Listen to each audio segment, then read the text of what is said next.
माझ्या पाठीमागे तुम्ही जे मंदिर बघत आहात ते शिर्डीतलं पाताळेश्वर महादेव मंदिर आहे। हे मंदिर जवळजवळ 200 ते 250 वर्ष जुनं आहे असं सांगितलं जातं। या मंदिरामध्ये गणेशगिरी महाराज नावाचे एक साधू 40 वर्षापासून इथं सेवा देत होते। महादेवाची सेवा ते इथं करत होते। गेल्या काही दिवसांपासून ते आजारी होते आणि आज सकाळी 7 वाजता त्यांनी देह सोडला।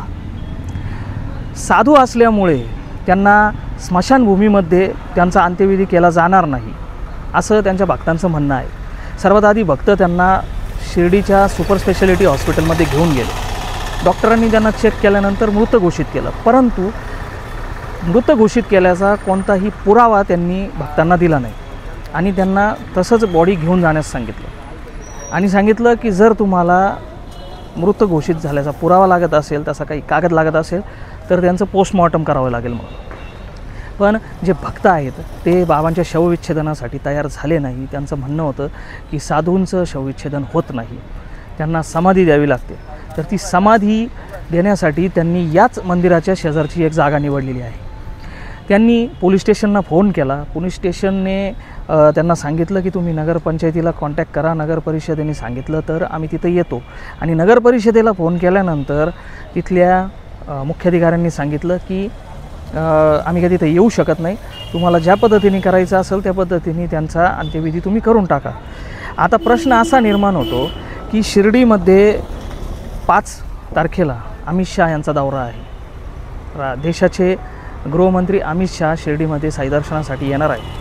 त्यासाठी मोठा फौजफाटा सर्व प्रशासन त्या कामामध्ये गुंतलेलं आहे आणि अशा वेळेस एका साधूला त्याच्या शेवटच्या क्षणी कोणी पाहायला येत नाही। भक्तसुद्धा इथं व्यथित झालेले आहेत की नक्की काय करावं। आज जर त्यांनी बाबांना इथं समाधी दिली आणि उद्या प्रशासनाने परत बाबांचा बॉडी जी आहे ती परत बाहेर उकरायला लावली तर बाबांचा किती मोठा अपमान होईल, ह्या दुविधा मनस्थितीमध्ये ते आहेत। परंतु आता त्यांनी ठरवलं आहे की कोणी प्रशासन इथं येऊ अथवा न येऊ, आम्ही बाबांना इथं बाबांचा अंत्यविधी इथंच करणार, बाबांना इथंच समाधी देणार। नक्की काय त्यांच्या भावना आहेत ते आपण आता जाणून घेऊ। आता इथं जे बाबा आहे त्यांनी इथं देह सोडलेला आहे, त्यांचं तुम्ही इथं समाधी त्यांना इथंच देण्याचं तुम्ही इथं तयारी केली। नेमकं काय झालं, कोण होते बाबा, कुठलं मंदिर आहे आणि काय ती सगळी माहिती? हे मंदिर पाताळेश्वर म्हसोबा मंदिर, हे बाबा 82 पासून इथं सेवा करीत्या। 82 पासून करीत्या म्हणजे इथंच राहत्या ते। तर त्यांनी ना अचानक त्यांना दुखणं आल्यामुळं त्यांनी देह सोडला। तर देह सोडला तर आम्ही गेलो नगरपालिकेत विचारायला, तर नगरपालिकेत शिवसाहेब म्हणे मशानभूमीमध्ये न्या। आता तुम्ही विचार करा, मशानभूमीमध्ये साधू संताला नेती नाही, जुन्या आखाड्यात यांच्या समाध्या लागत।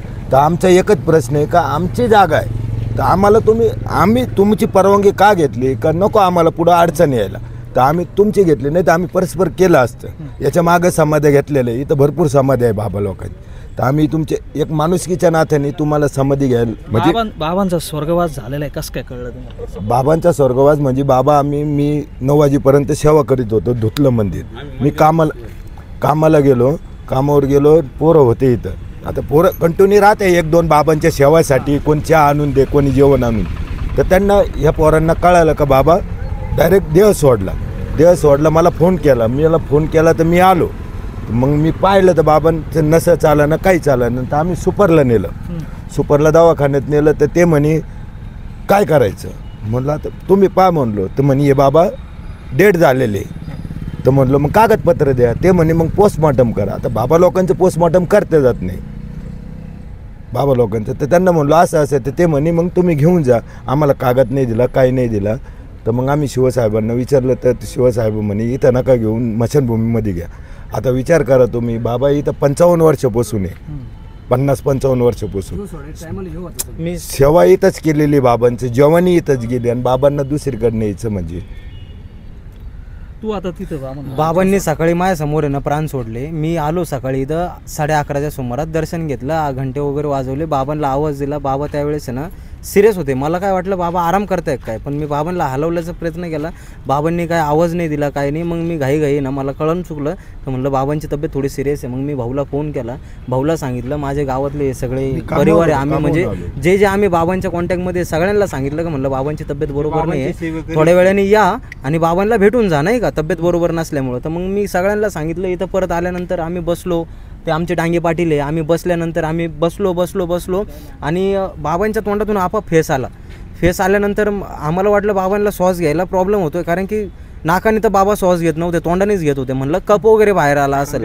तर तो आमचा एक भक्त आहे, त्यांनी ना बाबांना आम्ही टावेल दिला त्याला आणि त्याला म्हणलं 2 मिनटं पूस म्हणलं, नाही का बाबांचं. त्यांनी तोंड पुसलं आणि 1-2 मिनटानंतर बाबांनी लगेच शांत एकदम, म्हणजे नाही का शांत वातावरण झालं लगेच. त्याच्यानंतर आम्हाला एकदम दुर्दैव घटना घडली आमच्या जीवनामध्ये.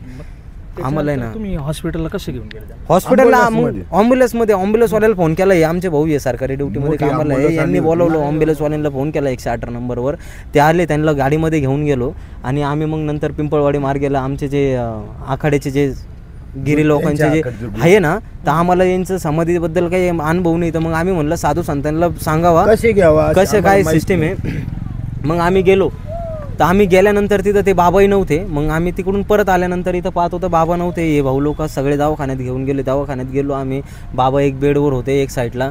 ते डॉक्टर वगैरे लोकांना चौकशी केली. ते पण लोक काय म्हणले का म्हणे इथं सध्याला यांना कागदपत्र वगैरे आम्हाला काही देता येणार नाही, कारण की हे बाबा लोक आहे आणि PM झाल्याशिवाय आम्हाला हे कागदपत्र देतात. कोणत्या हॉस्पिटलला गेले? हे सुपर हॉस्पिटल, आम्ही साईबाबा सुपर हॉस्पिटलला गेलो. तिथं भेटून आलो आम्ही सगळ्यांना. पण ते लोक काय म्हणे, बाबा लोक आहे म्हणे यांचं काही PM वगैरे होत नाही. आणि आम्ही म्हणलं काय आम्हाला नंतर समाधी घ्यायला काय अडचण. तर ते लोक काय म्हणे, असं समजा म्हणे का आम्ही तुमच्या म्हणजे नाही का, म्हणजे हे असं तुम्ही आम्हाला हा, म्हणजे ते लोक डायरेक्ट डळडळीत म्हणे का तुमचा आमचा काही संबंध नाही, म्हणजे असं तुम्ही परत बॉडी घेऊन जा, तुम्ही बॉडी परत घेऊन जा आणि असं सांगा का आमच्यापाशी तुम्ही आले नाही, तुम्ही आमच्यापाशी आलो नाही. आम्ही या कारणाने बाबांना परत इथं घेऊन आलो. बाबांना इथं घेऊन आल्यानंतर आम्ही नाही इथं सगळं आमचे परत अजून जेवढे होते सगळं आमचं जे गावातले जे बाबांना ओळखीत होतं, इतर बाबांचे बाहेर देशात पण कॉन्टॅक्ट आहे, इकडं तिकडं मुंबईमध्ये पण कॉन्टॅक्ट आहे, प्रत्येक राज्यामध्ये कॉन्टॅक्ट आहे. प्रत्येकाला आम्ही फोन करून सांगितलं का बाबा असं अशी दुर्दैव घटना घडली, तुम्हाला जितक्या लवकर येता येईल तितक्या लवकर या आणि या बाबा, असं नाही का. तर पोलीस स्टेशनला तुम्ही कॉन्टॅक्ट? पोलीस स्टेशनला गेल्यानंतर ते काय ते साहेब गेलो होतो पोलीस? आम्ही गेलतो पोलीस स्टेशनला गेलो. काळे साहेब होते. काळे साहेबांना विचारलं तर काळे साहेब म्हणे आमचं काही नाही याच्यात, तुम्ही नगरपालिकेचं लेटर आणा म्हणे.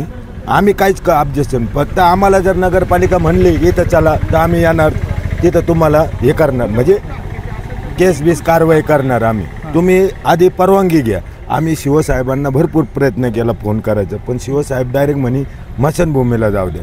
आता मशानभूमीला साधू संताला नेते नाही, जुन्या आखाड्यातले ते, त्यांना समाधीच घ्यावं लागत आणि जिथं त्यांची इच्छा आहे तिथंच घ्यावं लागत. आणि मरणाच्या आधी आम्हाला त्यांनी इथं जागेवर यांना बघायला कोणीच आलं नाही. नाही ते म्हणे उलट तुमच्यावर केस करू म्हणे, काय जर तुम्ही जर तिथं पुरलं बिरलं तर.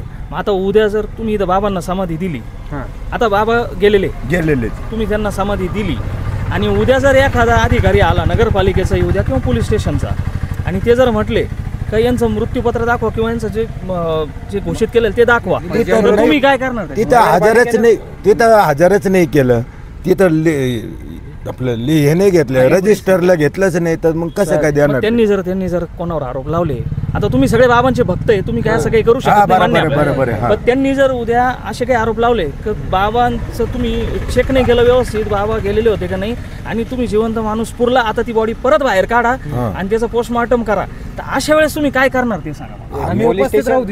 पोलीस स्टेशनला एक अर्ज द्यायचा होता आम्हाला. पोलीस स्टेशनचा आम्हाला अर्ज द्यायचा होता किंवा शिवसाहेबांना सांगितलं त्यांचा अधिकार काय आहे की तुम्ही नगरपालिकेची म्हणजे याच्यामध्ये हे करा, दखल घ्या. त्यांच्यामध्ये त्यांच्या कोणता अधिकारी आला इथं?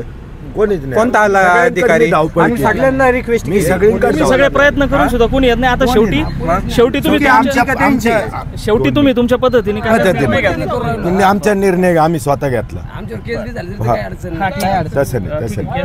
पण बाबांचा अपमान होऊ नये असं तुम्हाला वाटत असं? आम्हाला बाबांचा अपमान म्हणजे इथं बाबांची इच्छा होती, इथं समाधी घ्यायची, आम्ही इथं घेणार. हे पाताळेश्वर मंदिर बाबांच्या समाधीच्या आधीपासून बाबांनी स्वतः बांधलेले त्या बाबांनी, जेव्हा मृत्यूदेह आहे का बाबा त्यांनी स्वतः इथं स्थापन केलेलं आहे. त्यांनी बाबांच्या समाधीच्या स्वतः आधीचं जेवण मंदिर आहे ते.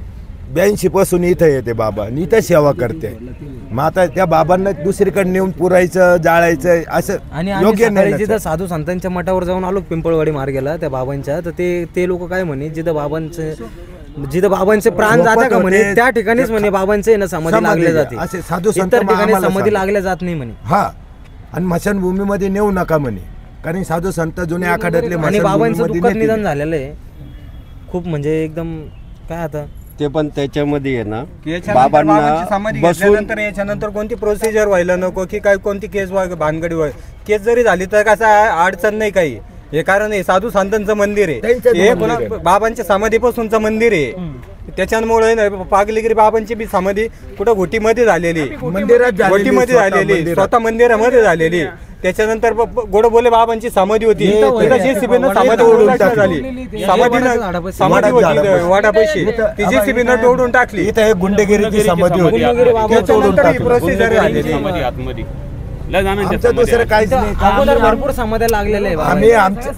आम्ही आमच्या कोपऱ्या कापऱ्यामध्ये बाबांची छोटीशी समाधी घेणार, छोटासा नाही नाही आणि काही होऊ आमच्या नये. आद्यामध्येच घेणार आम्ही. असं इतर इकडे आत ठिकाणी नाही काही घेऊन राहिलो, उद्योग असं करायचे आमचा नाही प्रयत्न आम्हाला. आहे का आम्ही परत लांबच घेऊ. असं बाबांचं नाव काय? गणेशगिरी महाराज गणेशगिरी. हे काय? गणेशगिरी महाराज. ठीक आहे. मतदान कार्ड बी ठीक आहे. समाधी घ्यावं तर तेवढा आमचा प्रयत्न आहे का आम्हाला कोणी बोललं नाही बाई, कारण आम्ही काय लय मागितलं नाही. आमचं अख्खं तोडलंय, संडास बाथरूम तोडलं, तेव्हापासून बाबांनी धाक घेतला. आणि ही जी गाडी ज्या वेळेस हे अतिक्रमण झालं त्यावेळेस पासून बाबांनी धाक घेतलेले. धाक मी माझं घेतले. मंदिर का बरं गेलं? मी बाथरूमला बी 50 वर्षापासून इथं आहे. बाबा मी माझं 50 वर्षापासून इथं की बाबांनी का बरं धाक घेतला की बाबा सगळे मोठं बी अतिक्रमण जागेवर झालं होते. त्यावेळेस पासून धाक टॉयलेट घेतला. बी पेपर मध्ये करायचे. आता हे कोणाला सांगा, आम्ही स्वतः बाबांनी जे टॉयलेट केलेलं ते आम्ही पेपर मध्ये फेकून भरून द्यायचो. टाकायचो. आमच्या हाताने आम्ही सगळं फेकून पार दिलं. पाडायचं. संडास बाथरूम तोडून टाकले, आमचे बोर बंद केला. आम्ही लोकांकडून पाणी आणून मंदिर धुवितो. स्वतः टाक्यानं पाणी आणलं, बाबा रिक्षामध्ये महिना पाणी आणलं. 15 दिवस आंघोळीला पाणी नाही बाबांना आमच्या. 15 दिवस जेवत नव्हते. हे टेन्शन पाहिजे काय झालं अमोल भाऊ त्याच्यावर आहे ना 1992 ते काय 82 पासून आहे ना इथं दुसरं काय नाही अमोल भाऊ. 1982 पासून आहे ना. इथं आता जी दुर्दैवी घटना घडलेली आहे, जे बाबा इथं राहत होते 40 वर्षापासून त्यांनी महादेवाची इथं सेवा केली. त्यांचे काही भक्त, त्यांचे अनुयायी पण इथं आहेत. 40 वर्षानंतर बाबांनी इथं आज प्राणत्याग केलेला आहे. एवढ्या वर्ष देवाची सेवा करूनसुद्धा त्या बाबाला आज इथं समाधीसाठी वेगवेगळ्या परवानग्यासाठी तरसावं लागत आहे. यापेक्षा मोठं दुर्दैव कोणतंही नाही.